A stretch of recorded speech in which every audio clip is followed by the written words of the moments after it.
In the unlikely event you come across a chip in your wall panel, don't panic, it can be fixed. One of the products we highly recommend is called Colour Fill. It's an acrylic gap filler and sealant which can be used to repair small chips or minor scratches in the laminate of our panels. And it's available in a variety of colours, which can be matched to the colour of your Fibo wall panel.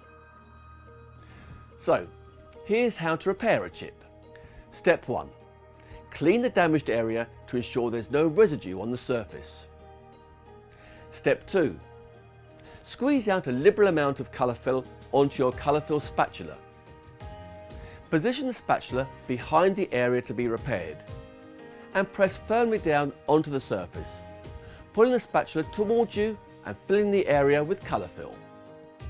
Scrape off the overfill from around the damage and draw the spatula across the damage. Step 3. Use a soft cloth with soap and warm water to clean off the overfill around the repair, taking care not to clean out the filled areas. And step 4. For final cleanup, allow 24 hours for the filler to completely harden, and then clean the area again with a soft cloth, soap and warm water. And there we go, the job is done.